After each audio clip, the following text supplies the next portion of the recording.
الحمد للہ رب العالمین والصلاة والسلام علی سید الانبیاء والمرسلین وعلی آلہ واصحابہ اجمعین اما بعد۔ اللہ تعالی نے بہت سی خصوصیات جو حضور اقدس صلی اللہ علیہ وسلم میں رکھی تھیں، ان میں سے ایک خاص بات جس کا آپ نے خود بھی کئی مرتبہ تذکرہ فرمایا یہ تھی کہ آپ بہت بڑی بڑی باتوں کو چند ایک چھوٹے چھوٹے جملوں میں سمیٹ دیتے تھے، اور زندگی کے بہت بڑے بڑے حقائق جن پر افراد کی اخلاقی تعمیر ہوتی ہے، حتیٰ کہ یہ کہنا بھی مبالغہ نہیں ہے کہ جن پر قومیں بن سکتی ہیں اور معاشرے ترقی کی راہ دیکھ سکتے ہیں، حضور اقدس صلی اللہ علیہ وسلم ان چیزوں کو بہت چھوٹے چھوٹے جملوں میں بیان کر دیتے تھے۔ مسلمانوں کا ابتدا کا مزاج اسلاف کا اور صحابہ کرام رضی اللہ عنہم کا یہی تھا۔ وہ بہت مختصر باتیں کہتے تھے، وہ بہت چھوٹی بات کہتے تھے، لیکن ان کی بات، ان کے جملے اتنے وزنی ہوتے تھے کہ اگر پہاڑ پر رکھ دیے جاتے تو پہاڑ اپنی جگہ سے سرک جاتا، مگر اس کے بعد کا دور یہ آ گیا کہ لمبی چوڑی تقریریں اور گھنٹوں کی نصیحتیں، اور ان میں شاید ایک بات بھی ایسی نہیں ہے جو عملی زندگی میں کام آ سکے۔ تو حضور اقدس صلی اللہ علیہ وسلم نے صحابہ کرام رضی اللہ عنہم کا مزاج یہ بنایا تھا، جیسے ان کا اپنا مزاج مبارک تھا کہ تھوڑی بات، مختصر بات، لیکن ایسی چیز جو انسان کو واقعی نفع دے اور انسان اپنی زندگی اور اپنی شخصیت اور اپنے کردار کی تعمیر کر سکے، اپنی اصلاح کر سکے۔ آپ دیکھیے چھوٹے چھوٹے جملوں میں بڑی بڑی باتوں کا بیان کرنا، حضور صلی اللہ علیہ وسلم نے اسے ایک اور رنگ سے ارشاد فرمایا، اور آپ نے ارشاد فرمایا کہ اوتی تو جوامع القلم، اللہ تعالی نے مجھے یہ صلاحیت دی ہے کہ میں بڑی بڑی باتوں کو چھوٹے چھوٹے جملوں میں بیان کرتا ہوں۔ مثلا ایک آدمی نبی کریم صلی اللہ علیہ وسلم کی خدمت میں حاضر ہوا اور اس نے عرض کیا کہ میں جب اللہ تعالی سے دعا مانگوں تو میں کیا چیز مانگوں؟ تو رسول اللہ صلی اللہ علیہ وسلم نے اسے جو بات فرمائی، دیکھیے کتنی مختصر دعا اس سے ارشاد فرمائی۔ ارشاد فرمایا کہ یوں کہا کرو کہ اللہم اغفر لی، اے اللہ میری خطاؤں کو معاف فرما، ورحمنی، اور اے اللہ مجھ پر رحم فرما، وعافنی، اور اے اللہ مجھے خیریت سے رکھ، وارزقنی، اور اے پروردگار مجھے رزق دے۔ آخرت کے لیے دعا ہو گئی کہ اے پروردگار مجھ پر مغفرت کی جائے اور مجھے معاف کیا جائے۔ دنیا کے لیے دعا ہو گئی کہ ورزقنی، اللہ مجھے رزق عنایت فرما، اور دو جملے جو درمیان کے ہیں ورحمنی وعافنی، یہ دنیا اور آخرت دونوں کے متعلق ہو گئے کہ اللہ دنیا اور آخرت دونوں جہانوں پہ مجھ پر رحم ہو، اور اے اللہ دونوں جہانوں میں خیر اور عافیت چاہتا۔ تو چار جملے رسول اللہ صلی اللہ علیہ وسلم نے اسے تلقین فرمائے۔ آپ نے کہا اللہم اغفر لی ورحمنی وعافنی وارزقنی، بس یہ اللہ سے مانگ لیا کرو۔ اور اس کے بعد آپ نے کیا کیا؟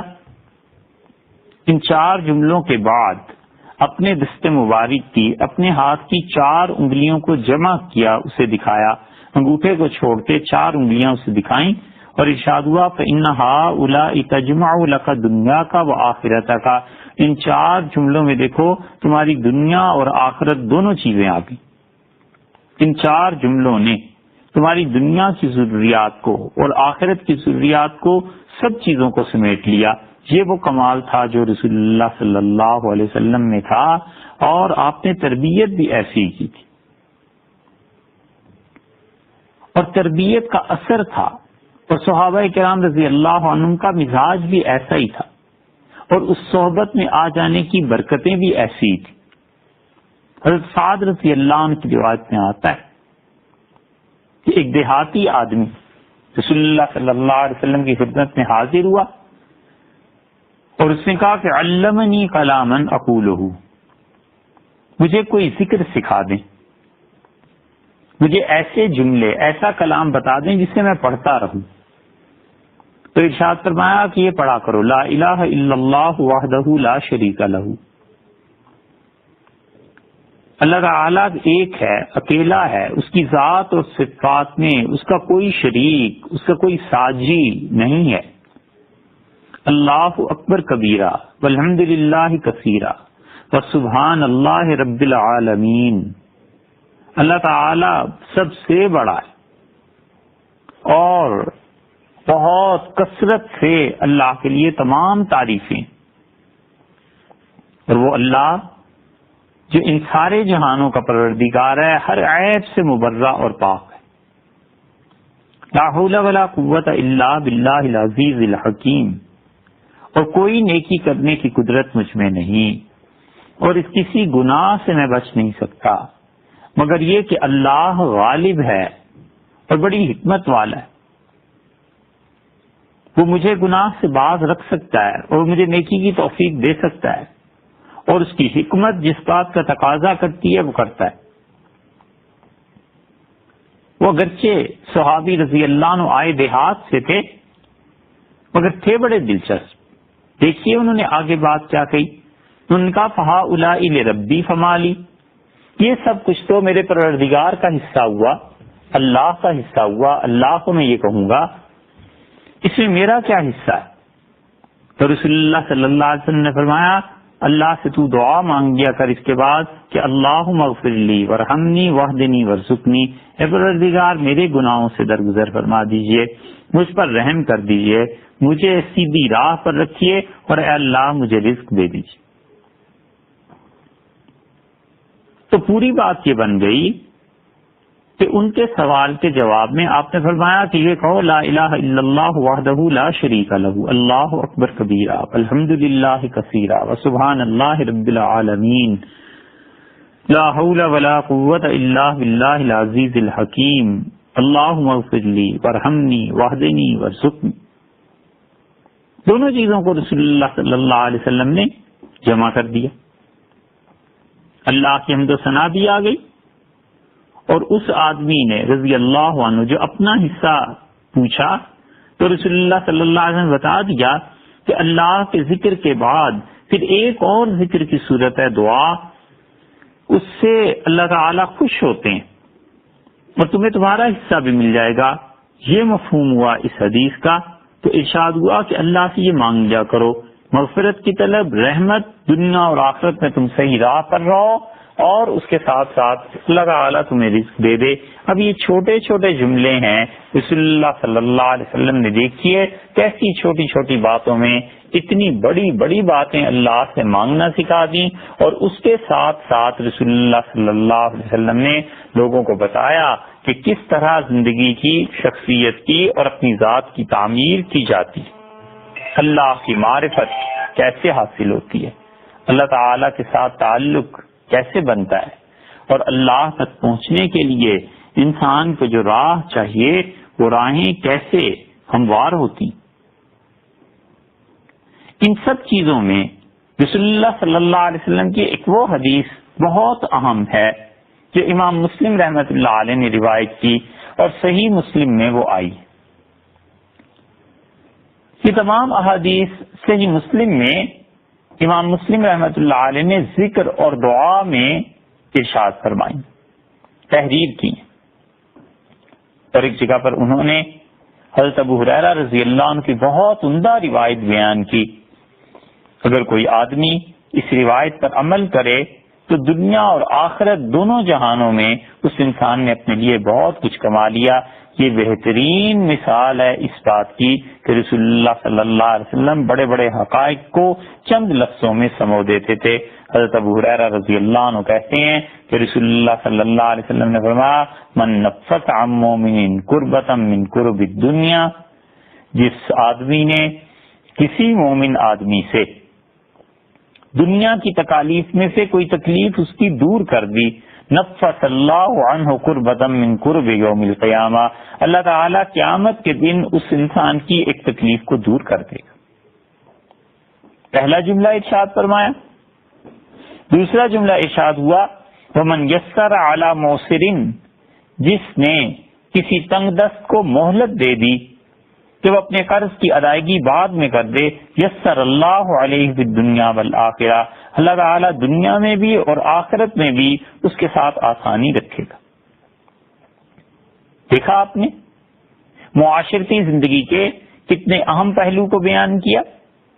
تیسرا جملہ ارشاد ہوا اور ارشاد فرمایا حضور اقدس صلی اللہ علیہ وسلم نے، ومن ستر مسلما، اور جس نے کسی مسلمان کے گناہ پر پردہ ڈال دیا، سترہ اللہ فی الدنیا والآخرہ، اللہ تعالیٰ آخرت میں بھی اور دنیا میں بھی اس کے گناہوں پر پردہ ڈال دے گا۔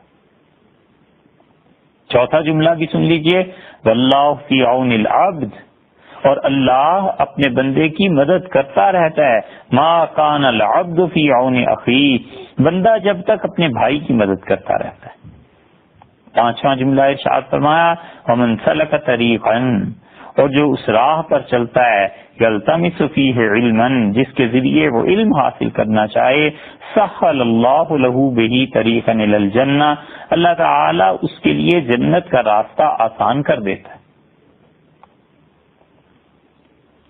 چھٹا جملہ ارشاد ہوا، وَمَا اجْتَمَعَ قَوْمٌ فِي بَيْتٍ مِّن بُيُوتِ اللَّهِ، لوگ جب خدا کے گھر میں جمع ہوتے ہیں، اللہ کے گھروں میں سے کسی گھر میں بھی، اور اللہ تعالی کی کتاب کی تلاوت کرتے ہیں، وَيَتَدَارَسُونَهُ بَيْنَهُمْ، اور ایک دوسرے کو خدا کی کتاب سکھاتے ہیں، إِلَّا نَزَلَتْ عَلَيْهِمُ السَّكِينَةُ، دیکھو ان پر خدا کی طرف سے سکون نازل ہوتا ہے، وغشیتہم الرحمہ، اللہ کی رحمت انہیں ڈھانپ لیتی ہے، وحفتہم الملائکہ، اور اللہ کے فرشتے انہیں گھیر لیتے ہیں، وذکرہم اللہ فی من عندہ، اور اللہ ایسے لوگوں کا ذکر کرتا ہے ان میں جو خدا کے پاس۔ اور ساتواں جملہ ارشاد ہوا، من بطأ بہ عملہ لم یسرع بہ نسبہ، لوگوں جس کا عمل اسے پیچھے لے جائے اس کا نسب اور خاندان اسے آگے نہیں لے آتا۔ یہ 7 جملے ہیں، اور پورا معاشرہ اور ہمارے سارے معاشرتی مسائل رسول اللہ صلی اللہ علیہ وسلم نے دنیا اور آخرت کو سمیٹ کے رکھ دیا ان 7 جملوں میں۔ پہلا جملہ ارشاد ہوا، من نفس عن مومن کربۃ من کرب الدنیا نفس اللہ عنہ کربۃ من کرب یوم القیامہ، جو کوئی انسان مومن کسی مومن کی تکلیف کو دور کر دیتا ہے، اللہ تعالیٰ اس کو قیامت میں یہ کر دے گا کہ خدا اس کی تکلیف کو بھی دور کر دے گا۔ صبح سے شام تک ہم بیسیوں لوگوں کو پاتے ہیں تکلیف، بے چینی اور کرب میں مبتلا ہیں، ہم ایک آدمی کی تکلیف کو اگر دور کر دیں تو اللہ تعالیٰ قیامت کے دن اس نیکی کی قدر کرے گا اور ہماری ایک تکلیف قیامت کے دن کم ہو جائے گی۔ گرمی پڑ رہی ہے، دھوپ ہے، روزہ رکھا ہوا ہے، پیاس لگ رہی ہے، اور آدمی جانتا ہے کہ یہ بس ویگن جو کچھ آیا ہے اس میں میرے علاوہ بھی 50 بندے متمنی ہیں کہ بیٹھ جائیں، اور وہ ذرا سا حوصلہ کر کے ایک آدمی کی مشکل کو حل کر دیتا ہے اور کہتا ہے آپ میری جگہ چلے جائیے، آپ ہماری بجائے سیٹ لے لیجئے، ٹھیک ہے آپ پہلے چلے جائیں ہم بعد میں آ جائیں گے۔ یہ اس نے ایک مسلمان کی تکلیف کو دور کر دیا۔ اس حدیث کے مطابق قیامت میں اللہ اس انسان کی ایک تکلیف کو دور کر دے۔ انسان اپنے گھر میں دیکھتا ہے کہ یہ ایک کام ہے جو اپنے گھر والوں کو دشواری اور دقت سے انجام دینا پڑتے ہیں، وہ اٹھتا ہے اور اس کام میں اپنے گھر والوں کی مدد کر دیتا ہے۔ ایک تکلیف اس نے کسی کی کم کر دی، اللہ تعالیٰ قیامت کے دن اس کی تکالیف کو کم کر دے گا۔ گلی محلے میں چلے جائیے اور دیکھیے لوگ کن کن تکالیف میں مبتلا ہیں۔ بچے ہیں، ان کی تعلیم کا بندوبست نہیں ہے، کھانے کا بندوبست نہیں ہے، کوئی قرض میں ڈوبا ہوا ہے، اس کے پاس دینے کے لیے پیسے نہیں ہیں، ضروریات زندگی کا پورا کرنا محال ہے، اور اس کے بعد سوسائٹی میں جتنے بھی شعبے ہیں ہر شعبے میں کچھ نہ کچھ تنگی پیش آ رہی ہے، اور ایک مسلمان آدمی دوسروں کے لیے آسانی کی اور سہولت فراہم کرتا ہے اور ان کو تنگی اور تکلیف سے نجات دیتا ہے۔ رسول اللہ صلی اللہ علیہ وسلم نے بتایا ہے کہ قیامت میں اللہ تعالیٰ اس کی قرب کو، اس کی تنگی کو بھی کم کر دے گا۔ ڈاکٹر ہے، اور 20 مریض آتے ہیں، پر وہ اس لیے بیٹھا رہتا ہے کہ ان لوگوں کی تکلیف اور پریشانی کو کم کرے. بیٹھنا اس نے ویسے بھی ہے بھائی، پیسے اس نے ویسے بھی لینے ہی ہیں، جو اس کا حق بنتا ہے اسے کون روک سکتا ہے. لیکن ایک دن وہ اس نیت کے ساتھ بیٹھتا ہے کہ اللہ آج جتنے بھی تیرے مسلمان یہاں بندے آئیں گے یا کوئی بھی بندہ آئے گا، خدایا میں ان کی مصیبتوں کو کم کرنے میں ان کی مدد کروں گا. دیکھ لیجئے شام تک وہ 10 مریض دیکھتا ہے، 50 مریض دیکھتا ہے اور 100 مریض دیکھتا ہے. وہ اتنی اپنی قیامت کی تنگیوں کو کم کرتا ہے، اتنا ہی قیامت میں اللہ کے ہاں وہ رحمت کا مستحق ٹھہرایا جائے گا. پیسے بھی لے رہا ہے، اپنی پریکٹس بھی کر رہا ہے، اس کا بھی اسے نفع پہنچ رہا ہے، اس کا علم بھی بار بار تازہ ہو رہا ہے، اور اگر نیت اس کی درست ہے تو وہ اس کے ساتھ ساتھ تیسرا نفع کما رہا ہے، اور وہ یہ کہ آخرت میں اس کی تکلیفوں میں کمی واقع ہو جائے. ہم میں سے کون ایسا ہے جو قیامت کے شدید تکلیف دہ دن میں اللہ کی رحمت کا محتاج نہ ہو؟ اور ہم میں سے کون ایسا ہے جو یہ دعویٰ کر سکتا ہے کہ اسے اس پریشانی کے دن میں اللہ کی مدد کی ضرورت نہیں ہوگی؟ اس لیے رسول اللہ صلی اللہ علیہ وسلم نے دیکھیے ایک جملے میں کتنی وزنی بات ہمیں بتائی، ہمیں بتایا کہ لوگوں کی تکالیف کو کم کرو. کلرک ہے، افسر ہے، لوگوں کو کام پیش آ رہے ہیں، اور ٹھیک وقت پر آنا جو کہ بالکل ممکن نہیں رہا اب تو، ایک آدمی آ ہی جاتا ہے، یہ سوچ کے اپنی نیند کو کم کرتا ہے کہ مجھے 9 بجے آفس پہنچنا ہے کیونکہ لوگ کھڑے ہوں گے اور مجھے ان لوگوں کی تکالیف کو کم کرنا ہے. یہ آج اس کی قربانی، چاہے اسے کوئی قدر کی نگاہ سے دیکھے یا نہ دیکھے، لیکن اس کا مالک اسے قدر کی نگاہ سے دیکھتا ہے، اور قیامت کے دن وہ اس کی تکالیف کو کم کر دے گا. 2 بجے چھٹی ہوئی ہونی ہے اور 1:30 بجے نماز کا وقت ہوتا ہے. اب اس کے بعد 15 منٹ آ کے وہ بیٹھ جاتا ہے اور کہتا ہے کہ لوگوں کی تکالیف پریشانیوں کو کم کرو، آج کے کام کو نکال دو، اس فائل کو نکال دو تاکہ لوگوں کے لیے پریشانیاں کم ہو. یہ کسی اور کا کچھ بھلا کرے یا نہ کرے، اپنا بھلا خود کر رہا ہے، اور وہ یہ کہ قیامت میں اللہ کے ہاں اس کے لیے تکلیف میں کمی ہو جائے گی. آج جیسے یہ لوگوں کو سہولت پہنچا رہا ہے، اللہ تعالیٰ قیامت کے دن اسے سہولت دے دے گا. اس لیے فرمایا کہ قربتم من قرب یوم القیامہ، قیامت کے دن کی تنگیوں میں سے ایک تنگی دور ہو جائے گی. اللہ نے آپ کو علم دیا ہے، اور کوئی آدمی آپ سے مسئلہ پوچھتا ہے، سوال کرتا ہے، اور تنگی میں ہے، اس کو پتہ نہیں چل رہا حلال کیا ہے، حرام کیا ہے، جائز کیا ہے، ناجائز کیا ہے، اس کی نماز ہو گئی نہیں ہوگی، روزہ ہو گیا نہیں ہو گیا، اس کے دل میں خلش ہے. یہ خلش آپ جانتے ہیں کیوں ہے؟ اس لیے کہ وہ اللہ کا قرب حاصل کرنا چاہتا ہے، اس لیے کہ وہ اپنی زندگی کو پاک کرنا چاہتا ہے. وہ چاہتا ہے یہ اعمال کرے صحیح اور اللہ کی معرفت اسے ملے. آپ نے اس کو اللہ کی معرفت میں مدد دے دی، آپ نے اسے بتا دیا کہ ہاں بھئی اس طرح آپ کی نماز ہو گئی، بھئی اس طرح آپ کی نماز نہیں ہوئی دوبارہ لوٹا لیجئے، روزہ ہو گیا روزہ نہیں ہوا، تو سن کر اسے اطمینان ہو جاتا ہے کہ الحمدللہ کسی اچھے صاحب علم سے میں نے مسئلہ پوچھ لیا، اب میں اس پر عمل کر لوں گا.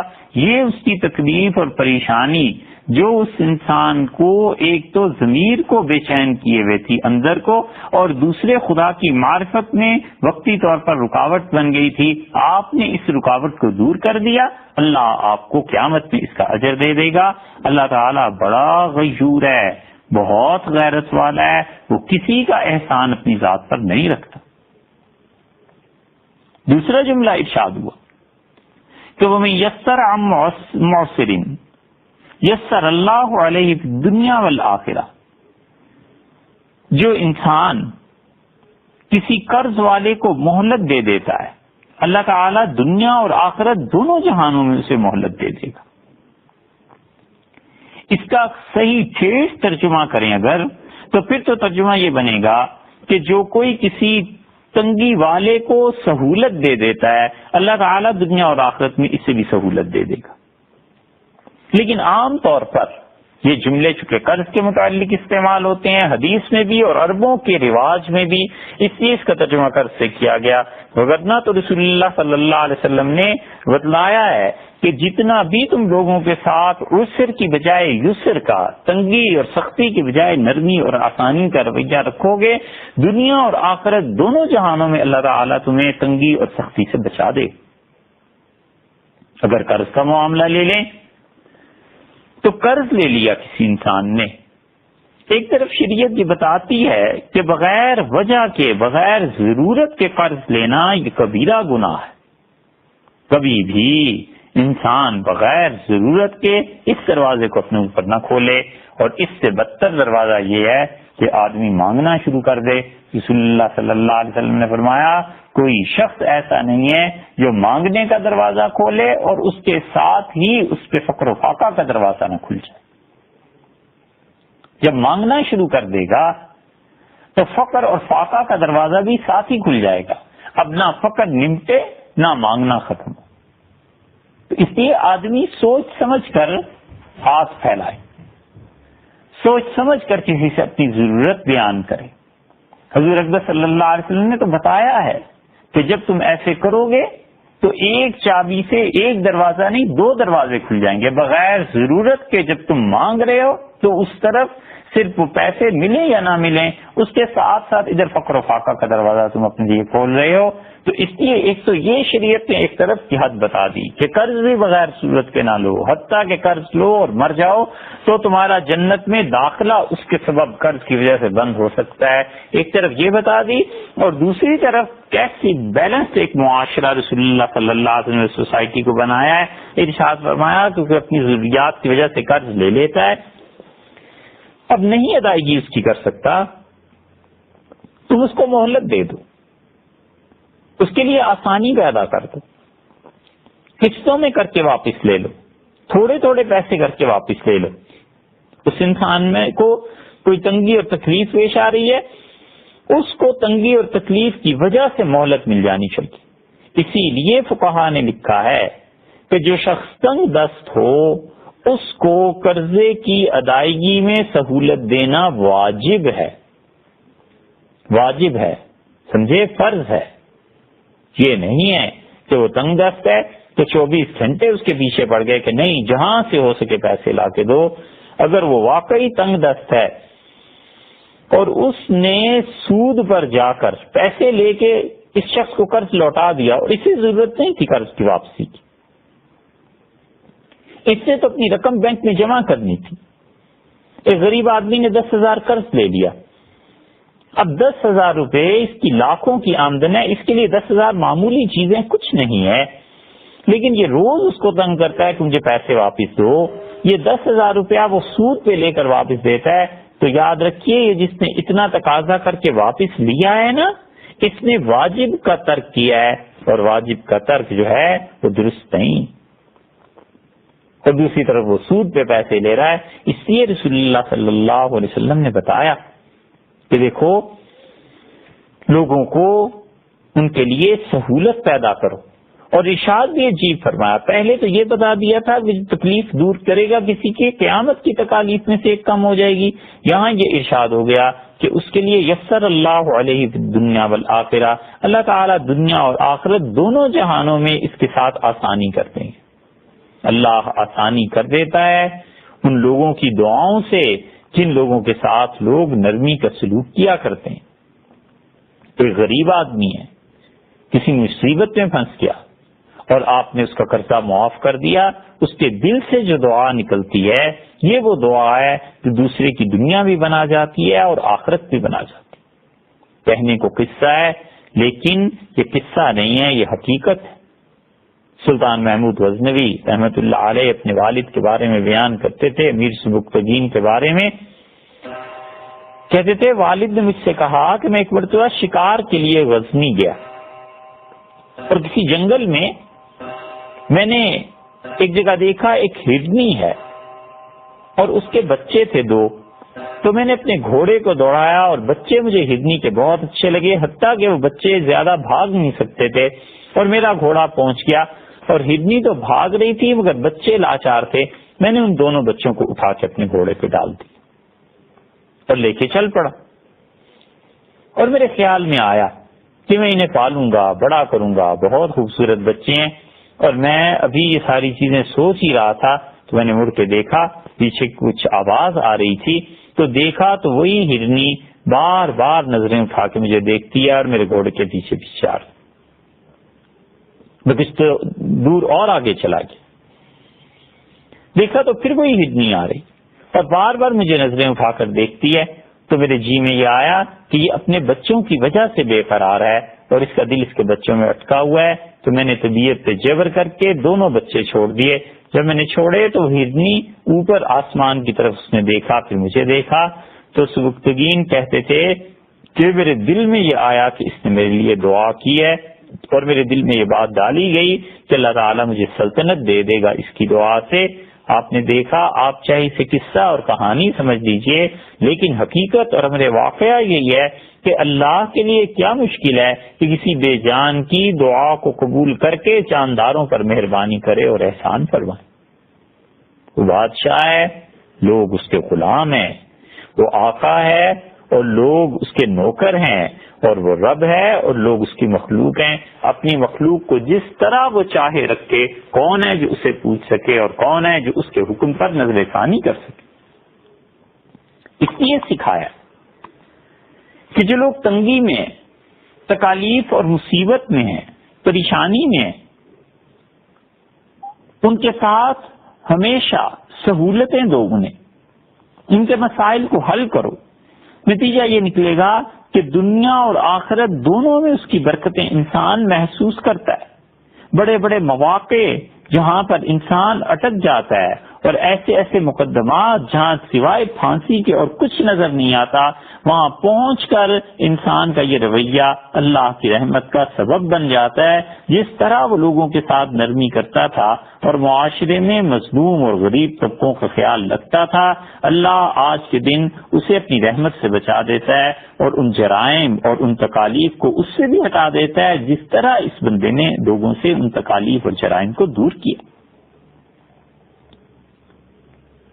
تیسرا جملہ ارشاد ہوا، اور نبی کریم صلی اللہ علیہ وسلم نے ارشاد فرمایا، وَمَن سَتَرَ مُسْلِمًا، اور جو کوئی کسی مسلمان کے گناہ پر پردہ ڈال دے، سَتَرَهُ اللَّهُ فِي الدُّنْيَا وَالْآخِرَةِ، اللہ تعالیٰ دنیا اور آخرت دونوں جہانوں میں اس کے گناہوں پر پردہ ڈال دے گا۔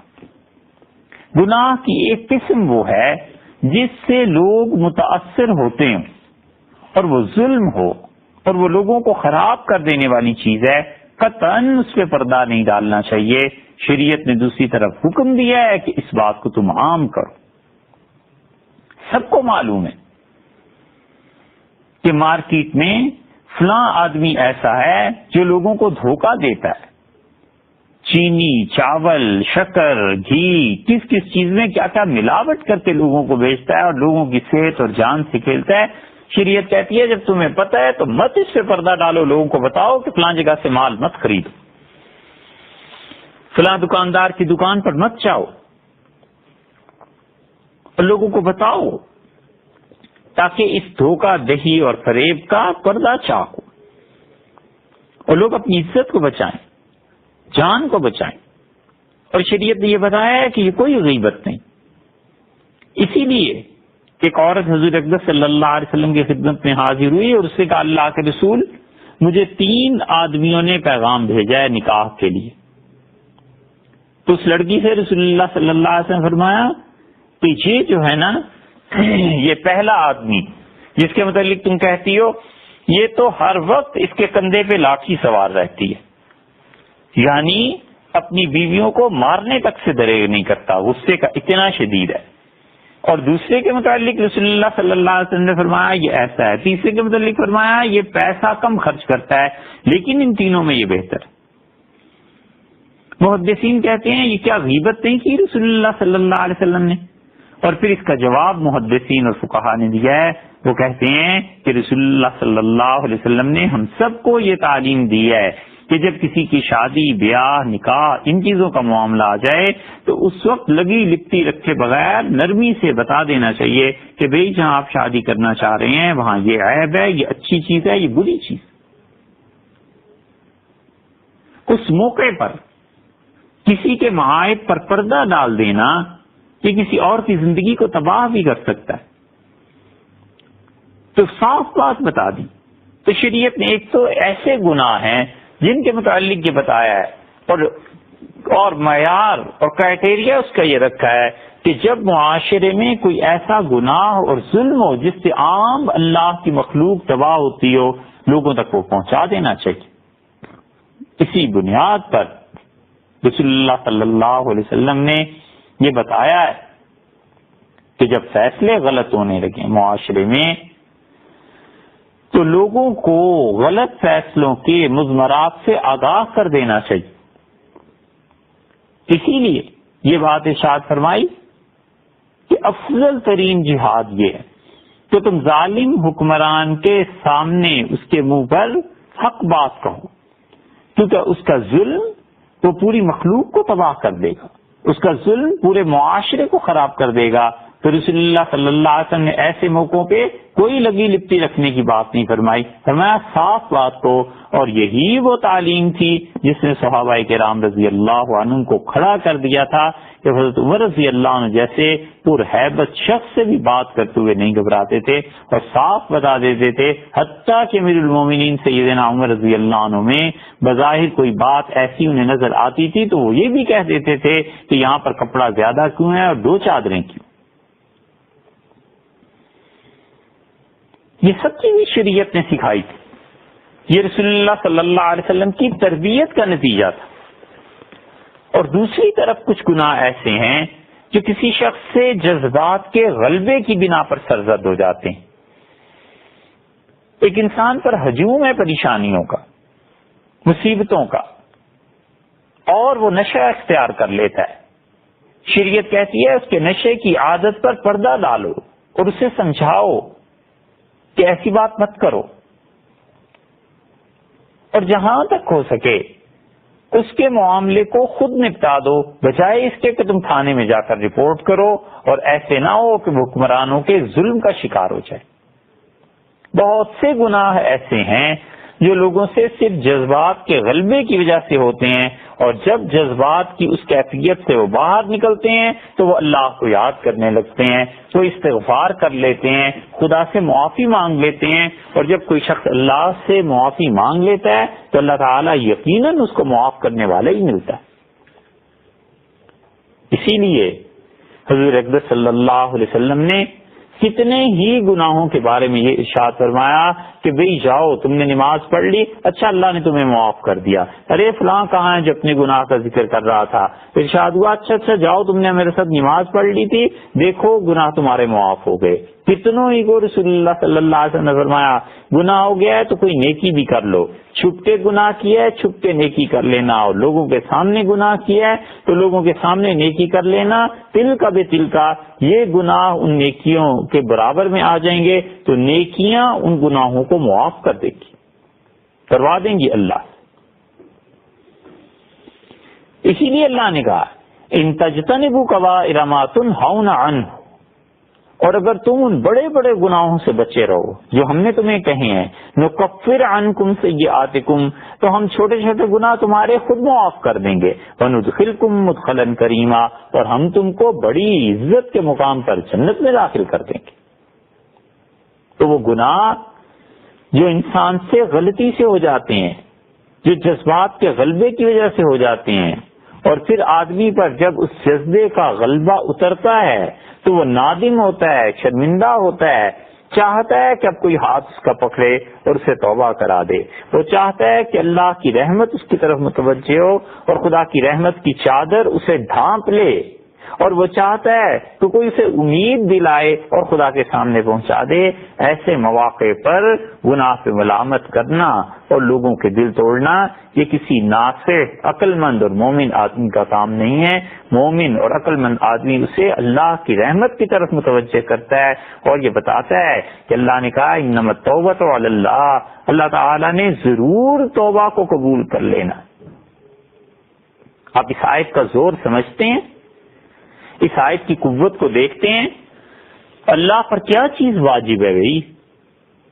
خدا پر کون سی چیز ایسی ہے جو ضروری ہے؟ کوئی چیز ضروری نہیں. خدا کے ذمے کوئی ضروری ہے کہ ہمیں رزق دے؟ اگر ہمیں مار دے بھوک سے تو کوئی اس سے پوچھ سکتا ہے؟ خدا کے ذمے یہ ضروری فرض اور واجب ہے کہ وہ ہمیں جنت میں بھیجے؟ اگر وہ جہنم میں سب کو ڈال دے تو کوئی اس سے پوچھ سکے؟ تو جن چیزوں کو اس نے اپنی مہربانی سے اپنے اوپر لازم کر لیا ہے قدر کرنی چاہیے. شہنشاہ کہتا ہے کہ یہ میرے ذمے ہے بھئی، ہمارا وعدہ ہے. اس کے وعدے اور اس کی باتیں اس کے تو کہنے ہی کیا. کن چیزوں کے متعلق کن چیزوں کے بعد فرمایا واللاتی یاتین الفاحشۃ من نسائکم، اور تمہاری عورتوں میں سے جو بدکاری کے کام کریں فاستشہدوا علیہن اربعۃ منکم، 4 گواہ لے آؤ. فإن شہدوا فامسکوہن فی البیوت، اور اگر وہ گواہی دے دیں کہ یہ 2 عورتیں کسی گناہ کی مرتکب ہو گئی ہیں تو انہیں گھروں میں بند رکھنا حتیٰ یتوفاہن الموت یجعل اللہ لہن سبیلا، یہاں تک کہ یہ گھروں میں بند مر جائیں یا اللہ ان کے لیے کوئی اور صورت پیدا کر دے، کوئی اور حکم نازل کر دے. اور وہ حکم اللہ نے سورہ النور میں نازل بعد میں فرما دیا. واللذانی یاتیانہا، اور 2 مرد جب بدکاری کا کام کریں فآذوہما منکم، تم میں سے تو ان دونوں کو ستاؤ، انہیں تکلیف پہنچاؤ. ایک تفسیر کے مطابق یہ ترجمہ جو اب کیا جا رہا ہے فإن تابا، اور اگر وہ دونوں توبہ کر لیں، وأصلحا، اور اپنی حالت درست کر لیں، فأعرضوا عنہما، ان کا خیال چھوڑ دو، ان کے پیچھے مت پڑو، اب ان کے گناہوں کا ذکر مت کرو. اللہ تو کہتا ہے انہیں چھوڑ دو، مگر معاشرہ کہتا ہے کہ جب تک وہ اور ان کی اگلی نسل بھی قبر تک نہ پہنچائے مت چھوڑو، ان کی اولادوں کو بھی بتاتے رہو کہ تمہارے باپ ایسے تھے. اللہ نے کہا فاعرضوا عنہما، ان دونوں کے متعلق کچھ نہ بولو، چھوڑو ان کو. ان اللہ کان توابا رحیما، اللہ تعالیٰ تو بہت ہی توبہ کو لوگوں کی قبول کرتا ہے اور لوگوں پر بڑا مہربان ہے.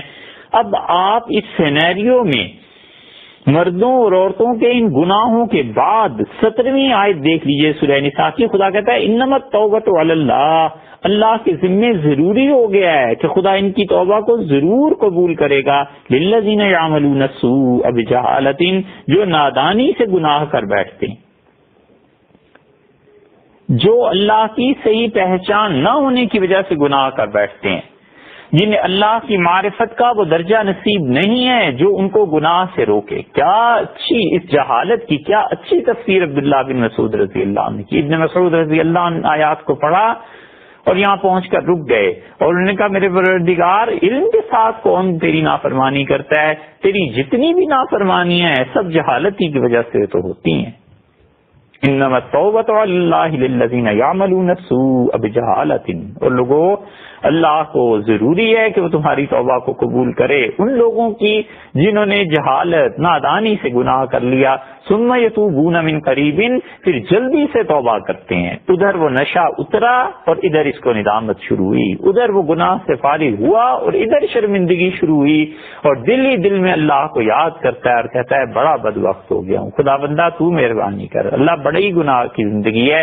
اللہ کہتا ہے یتوبون من قریب، جلدی سے توبہ کرتے ہیں. فاولئک یتوب اللہ علیہم، اللہ ایسے لوگوں کو معاف کر دیتا ہے، ان کی توبہ کو خدا قبول کرتا ہے. اور لوگوں وکان اللہ علیما حکیما، اللہ سب جانتا ہے کون پاک کون ناپاک، کون نیک کون گناہگار، کون اچھا کون برا، کون توبہ کرنے والا اور کون بغیر توبہ کیے زندگی بسر کرنے والا، سب کو جانتا ہے. حکیمہ، بڑی حکمت والا. دیکھا آپ نے، یہ وہ گناہ ہیں جن پر پردے ڈالے جائیں، یہ وہ گناہ ہیں جن کی تشہیر معاشرے میں بغیر وجہ کے نہ کی جائے. یہ وہ گناہ ہیں جن سے جس حد تک ہو سکے اپنی زبان کو بند رکھنا چاہیے. یہ تیسرا جملہ رسول اللہ صلی اللہ علیہ وسلم نے بتا دیا. اور آپ نے جو یہ فعل کرتا ہے، جو یہ عمل کرتا ہے، گناہوں پر پردہ ڈالتا ہے، اس کی جزا بھی فرمایا کہ سترہ اللہ فی الدنیا والآخرہ، اللہ دنیا اور آخرت میں اس کے گناہوں پر بھی پردہ ڈالے رکھے گا. کون ہے جس سے گناہ نہیں ہوتے؟ اور کون ہے جس نے ایسا کوئی کام نہ کیا ہو جو لوگوں پر کھل جائے تو شرمندگی کے مارے گڑ جائے زمین میں، خودکشی کر گزرے اور شرم و حیا سے سر نہ اٹھا سکے؟ کون ہے جس سے ایسے گناہ نہیں ہوتے؟ سب سے ہوتے ہیں بھائی، سب کرتے ہیں صاحب، کوئی اس سے محفوظ نہیں ہوا. اللہ نے کہا ہے کہ رسول اللہ صلی اللہ علیہ وسلم نے فرمایا ہے سترہ اللہ فی الدنیا والآخرہ، اللہ آخرت میں بھی اور اللہ دنیا میں بھی ایسے لوگوں کے گناہوں پر پردہ ڈال دیتا ہے. دنیا میں پردہ پڑ گیا، عزت کی زندگی بسر ہو گئی، اور قیامت میں پردہ پڑ گیا، اللہ کی مغفرت اور رحمت نصیب ہو گئی. عزت کی زندگی اور آخرت میں نجات، اس سے بڑی دولت کون سی ہے جس کو مسلمان نے اللہ سے مانگنا ہے؟ من سترہ مسلمن، جس نے مسلمان کے گناہ پر پردہ ڈال دیا، سترہ اللہ فی الدنیا والآخرہ، دنیا اور آخرت دونوں میں اللہ اس پہ پردہ ڈال دیتا ہے. دیکھا آپ نے، تین جملے رسول اللہ صلی اللہ علیہ وسلم نے فرمائے ہیں، مگر پورے معاشرے کو سمیٹ دیا ہے. کہاں کہاں اس کا اثر نہیں پہنچتا ان جملوں کو.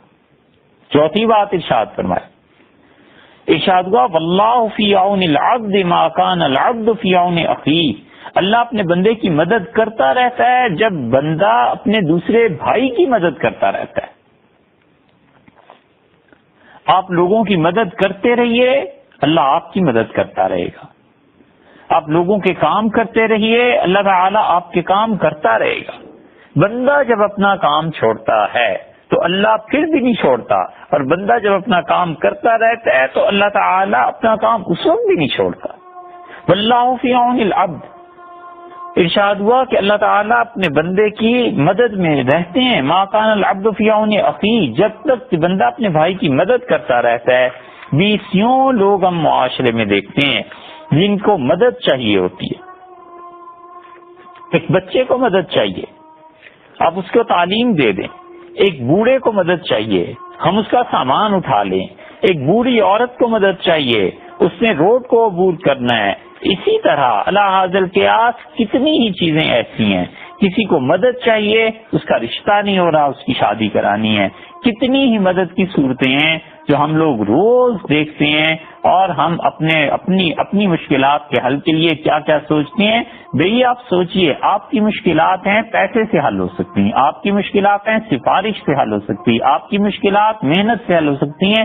یہ تین راستے ہو گئے. چوتھا آپ یہ طریقہ بھی رکھ لیجئے کہ رسول اللہ صلی اللہ علیہ وسلم نے تم اپنے بھائیوں کی مدد کرو، اللہ تمہاری مدد کرے گا.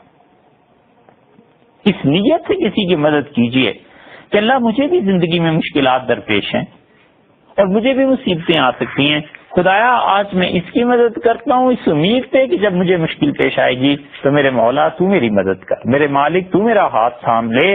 بندہ کہہ کے بھول جاتا ہے، اور قیامت کے دن خدا اسے دکھا دے گا کہ یہ جو تم نے ہم سے مدد مانگی تھی، تم نے اپنے بھائی کی مدد کی تھی، ہم نے بھی تمہاری مدد کی تھی. ہم نے اور ہمارے نبی صلی اللہ علیہ وسلم نے تم سے غلط بیانی سے کام نہیں لیا تھا. اس لیے معاشرے میں بیسیوں مسائل ہیں، اپنے بھائیوں کی مدد کرتے رہیے. آدمی زندگی بھر کے لیے اپنا وتیرہ بنا لے، اپنی عادت بنا لے، اپنا طریقہ بنا لے کہ میں ہمیشہ لوگوں کے ساتھ اچھائی کروں گا، لوگ میرے ساتھ خواہ برائی کرتے رہیں. بس سیدھی سی بات، ہم ہمیشہ اچھے رہیں گے، لوگ چاہے جتنے بھی غلط ہمارے ساتھ ہو جائیں، لوگ مجھے کچھ بھی کہتے رہیں، مجھے لوگوں کے ساتھ اچھا ہی رویہ رکھنا ہے. اس لیے کہ 30-40 سال کے اندر اندر آج جو دنیا میں موجود ہیں، 100 سال کے اندر اندر سب کے سب قبروں میں چلے جائیں گے، اور ہر کوئی اللہ کے یہاں پہنچ کے اجر پالے گا.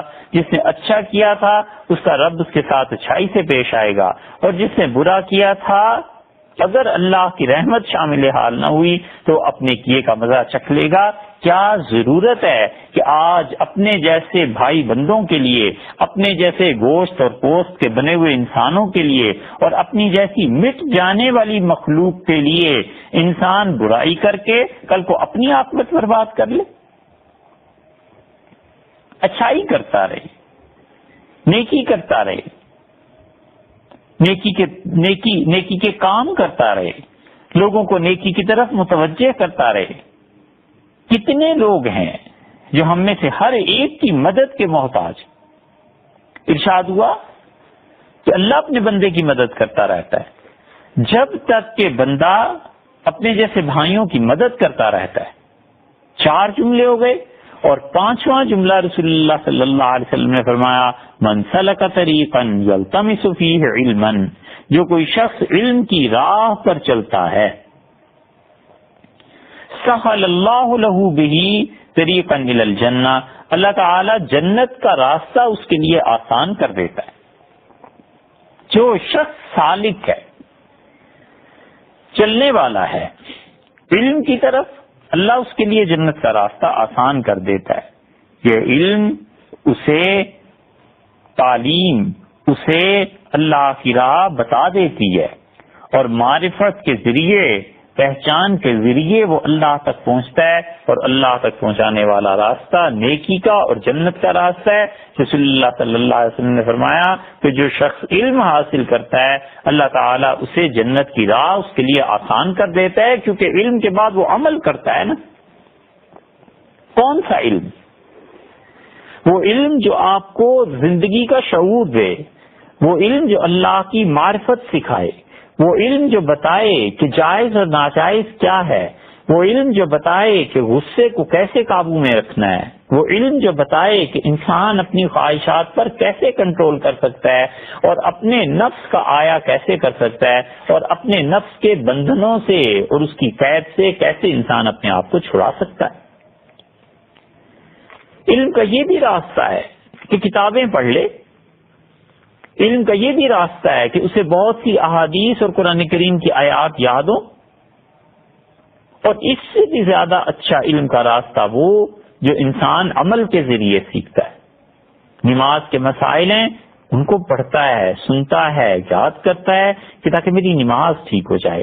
رمضان آ گیا، رمضان کے لیے وہ کوشش کرتا ہے کہ میں روزے کے متعلق علم حاصل کر لوں کہ روزہ کیسے رکھنا ہے، روزے کو کیسے صحیح کرنا ہے۔ لیلۃ القدر آ گئی، اس کے متعلق وہ تعلیم حاصل کرتا ہے کہ لیلۃ القدر میں کیا کیا کام کرنے کے ہیں، یہ چیزیں اسے اللہ کے قریب کر رہی ہیں۔ یہ کتابوں کے علم سے زیادہ عمل اسے اہم ہے اور اللہ تک پہنچانے والا ہے۔ اور پھر وہ شخص جو معرفت کے طریق پر چل پڑے، یعنی عمل کے ساتھ ساتھ اس میں اخلاص بھی پیدا ہو جائے اور اللہ کی طرف رجوع کرے، اس کی مخلوق سے ہٹ کر محض اپنے مولا سے لو لگائے، اللہ سے تعلق قائم کرے، اور اس کا دل خدا کی ذات کے لیے پسیج جائے، اور اس کی تنہائیاں اللہ کے ذکر سے اسے منور کر دیں، یہ شخص بھی علم کے راستے پر چل رہا ہے۔ وہ پوچھتا ہے میں نے اپنے غصے کو کیسے قابو میں لانا ہے، وہ اپنے اوپر نظر کرتا ہے اور وہ سوچتا ہے کہ میں آج کل غرور اور کبر میں مبتلا ہو گیا ہوں، مجھے اس غرور کو کم کرنا چاہیے کسی طریقے سے، بری بات ہے۔ سوچتا ہے کہ پہلے میں بچہ تھا، چھوٹا تھا، جوان تھا، اس وقت میں کم جھوٹ بولا کرتا تھا، آج میری زبان جھوٹ پر کھلی ہوئی ہے اور مجھ میں شرم اور حیا کم ہو گئی ہے، میں جھوٹ بولتا رہتا ہوں لوگوں سے، میں اپنے آپ کو ٹھیک کروں۔ ایک اور شخص سوچتا ہے کہ میری شرم اور حیا کا یہ حال تھا کہ میں لوگوں سے ملنے سے گھبراتا تھا، اور آج شرم و حیا اتنی کم ہو گئی ہے کہ میں بالکل کسی اور دنیا میں چلا گیا ہوں۔ یہ سب چیزیں جو آدمی سوچتا ہے، اللہ نے اس کو اگر توفیق دی تو ان چیزوں کی اصلاح کرنے کے لیے، اپنے غصے کو کم کرنے کے لیے، اپنی زندگی میں جھوٹ کو ختم کرنے کے لیے، اپنی زندگی میں بے حیائی کو ختم کرنے کے لیے وہ محنت شروع کرتا ہے، یقیناً وہ اللہ کے ہاں اللہ کی طرف چل پڑا اور جنت کے راستے کی طرف چل پڑا۔ سہل اللہ لہ بہ طریقا الی الجنہ، اللہ نے کہا اس علم کے بعد جنت کا راستہ خدا اس کے لیے آسان کر دے گا۔ اللہ کے ہاں آپ کی طلب دیکھی جاتی ہے، اللہ تعالیٰ یہ دیکھتا ہے کہ میرا بندہ مجھ سے صحیح راہ مانگنے میں کتنا مخلص ہے. بس میرا بندہ، اس کے اندر جذبہ کیا ہے، وہ کیا چاہتا ہے. اگر اس کی طلب سچی ہے اور جانا چاہتا ہے اللہ کی طرف، تو اللہ تعالیٰ اس کے لیے راستے آسان کر دیتا ہے. اللہ تعالیٰ اس بندے کو اپنی پناہ میں لے لیتا ہے. اسی لیے اللہ تعالیٰ نے اپنے ایسے بندوں کی تعریف کی ہے جو گناہوں سے اجتناب کرتے ہیں اور جو اپنے غصے کو قابو میں رکھتے ہیں، اس لیے کہ پہلے انہیں علم آتا ہے اور علم کے بعد پھر معرفت حاصل ہوتی ہے، پھر علم پر عمل کرتا ہے، اور عمل میں جب اخلاص پیدا ہوتا ہے تو جنت کا راستہ آسان ہو جاتا ہے. اللہ نے کہا جو کچھ میرے پاس ہے خیروں و ابقا، لوگوں بہت اچھا ہے اور ہمیشہ ہمیشہ باقی رہنے والا ہے. لیکن جو کچھ میرے پاس ہے یعنی جنت، میرے انعامات، میری خوشی، وہ اچھی چیز بھی ہے اور ہمیشہ ہمیشہ رہے گی بھی کن لوگوں کے لیے؟ للذین آمنوا وعلی ربہم یتوکلون. وہ خوشیاں اور دائمی خوشیاں، حقیقی خوشیاں ان لوگوں کو نصیب ہوں گی جو مجھ پر ایمان لائے اور جو اپنے رب پر بھروسہ کرتے ہیں. وہ ہمیشہ اور پائیدار خوشی کس کو ملے گی؟ والذین یجتنبون کبائر الاثم، وہ جو بڑے بڑے گناہوں سے بچتے ہیں، والفواحش، بے حیائی کے کاموں سے بچتے ہیں. اور کس کانٹے کی بات گئی ہے؟ وَإِذَا مَا غَضِبُوا هُمْ يَغْفِرُونَ، اور جب انہیں غصہ آئے معاف کر دیتے. آپ کو غصہ آتا ہے؟ کبھی اس آیت پر غور کیجئے گا کہ اللہ نے کہا ہے ہم خوشیاں دیں گے، حقیقی اور دائمی خوشیاں، ہمیشہ ہمیشہ رہنے والی خوشی ان لوگوں کو دیں گے. کن کو؟ وَإِذَا مَا غَضِبُوا هُمْ يَغْفِرُونَ، اور جب انہیں غصہ آئے تو وہ معاف کر دیتے ہیں. وَالَّذِينَ اسْتَجَابُوا لِرَبِّهِمْ، جنہوں نے اپنے رب کا حکم مانا، وَأَقَامُوا الصَّلَاةَ، اور نماز کا دھیان رکھا، وَأَمْرُهُمْ شُورَىٰ بَيْنَهُمْ، آپس کے کام مشورے سے کرتے ہیں، وَمِمَّا رَزَقْنَاهُمْ يُنْفِقُونَ، اور جو چیز ہم نے انہیں دی ہے اس میں سے خرچ کرتے ہیں. علم دیا ہے، رزق دیا ہے، حوصلہ دیا ہے، جو چیز ہم نے انہیں دی ہے اسے خرچ کرتے ہیں. یہ ہے وہ چیز جو اللہ نے اپنے پسندیدہ بندوں کے لیے پسند کی ہے، اور رسول اللہ صلی اللہ علیہ وسلم نے اس کا اظہار اس طرح سے فرما دیا ہے کہ آپ نے کہا کہ دیکھو جو کوئی بھی اللہ تعالیٰ کی طرف جانے کا راستہ ڈھونڈے گا علم کے ذریعے، اللہ اس کے لیے آسان کر دے گا اس راستے سے جنت تک پہنچنا.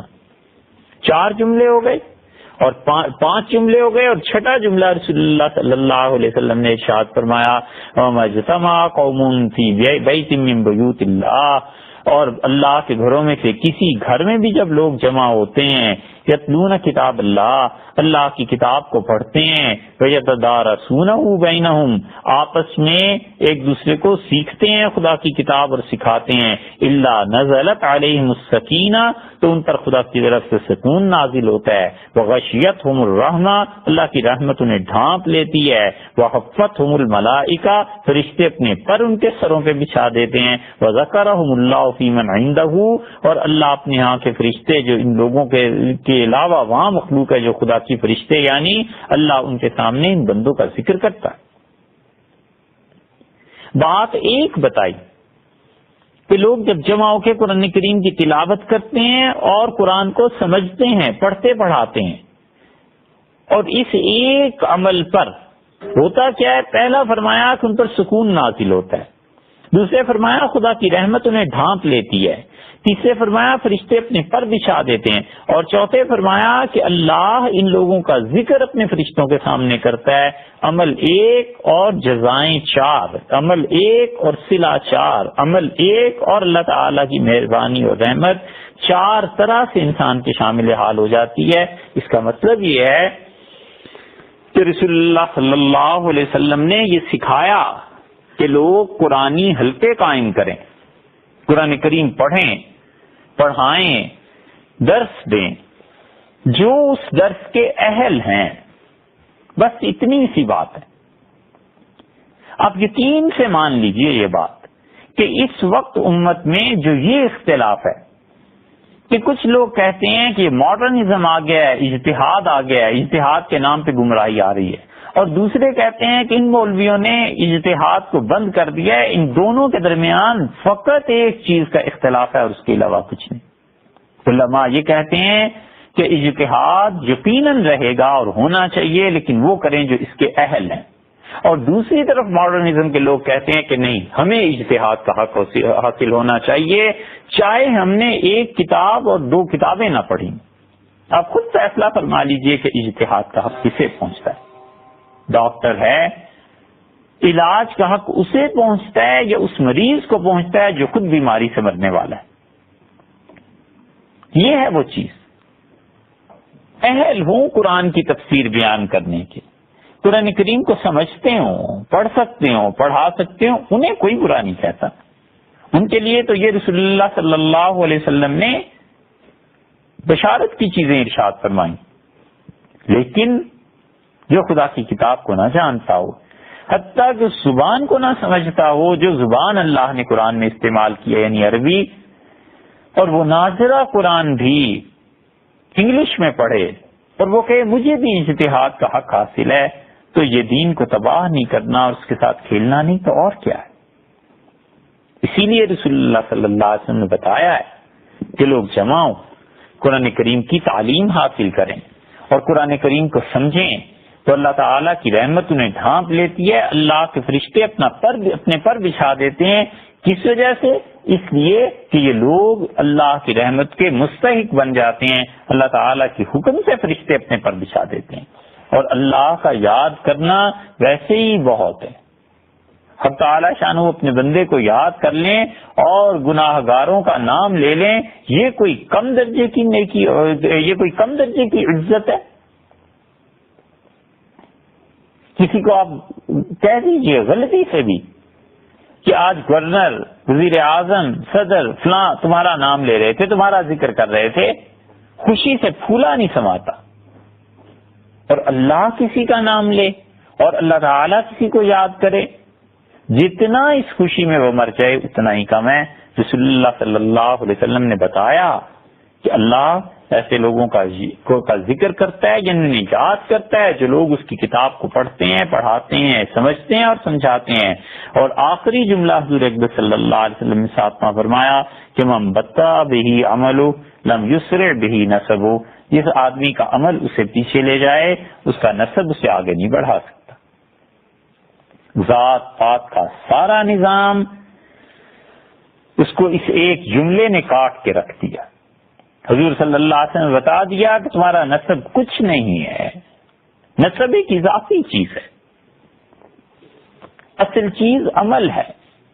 کوئی آدمی ذات کے اعتبار سے کیسی کسی فرض کر لیجئے گھٹیا برادری ہے اس سے تعلق رکھتا ہے تو بھی پرواہ نہیں ہے، اگر اس کے اعمال اچھے ہیں وہ اللہ کے ہاں صحیح معنی میں پہنچ جائے گا۔ عرب اور قریش اور مکہ مکرمہ میں رہنے والے وہ ابو جہل بن گئے، اور حضرت بلال رضی اللہ عنہ حبشہ سے آئے، کہاں سے؟ اور رسول اللہ صلی اللہ علیہ وسلم کے مؤذن لگ گئے، اور اس حد تک بڑھے ہیں کہ آپ دیکھیے جن کی رنگت بھی گہری ہے، جن کا وطن بھی دور ہے، جن کا نسب بھی کوئی اتنا بلند و بالا نہیں جیسے باقی عربوں کا ہے، اور دوسری طرف قریشی مکہ مکرمہ کے رہنے والے اور بنو ہاشم کی نسل سے جن کی دھوم مچی ہوئی ہے ہر جگہ پہ، سب چیزوں کے باوجود یہ نسب انہیں آگے نہیں لے جا سکا۔